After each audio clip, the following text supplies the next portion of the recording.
গিয়েছিলাম যখন তখনও পর্যন্ত ও কারোর সাথে কথা টথা বলছিল না।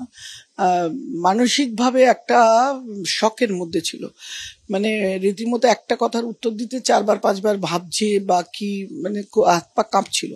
শি ওয়াজ হ্যাভিং ট্রেমর, এরকম কাঁপছিল।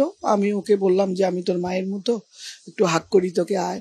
তো তুলে বিছানায় একটু ওয়ার্ম টাচ, মাদারের কালকের ওটি হয়ে গেছে, সুচে সেলাই ফেলাই পড়েছে, ব্লিডিং থেমে গেছে, প্রায় অল্প অল্প ব্লিডিং হচ্ছে, এবং ফিজিক্যালি আর কোনো ডেঞ্জার নেই। আস্তে আস্তে অ্যান্টিবায়োটিক চলছে, চিকিৎসা পুরো সঠিকভাবেই চলছে, ভালো চিকিৎসা চলছে। কেবিনে আছে, এবং কেবিনে ওখানে OC Durgapur women PS constant ওখানে বসে আছে। সুতরাং সার্ভাইলেন্স ইজ ভেরি গুড, যদিও কোনো ক্যামেরা দেওয়া নেই। কিন্তু মানসিকভাবে ও যেভাবে বিধ্বস্ত হয়ে পড়েছে, আমার মনে হয় না কয়েক মাসের মধ্যে ও এটা রিকভার করতে পারবে। এবং ওর কাউন্সেলিং এর জন্য আমরা বলে এসেছি, সাইকিয়াট্রিস্টকে দেখাতে বলেছি, ওর সাথে পরিবারের লোকেদের কথা বলতে বলেছি।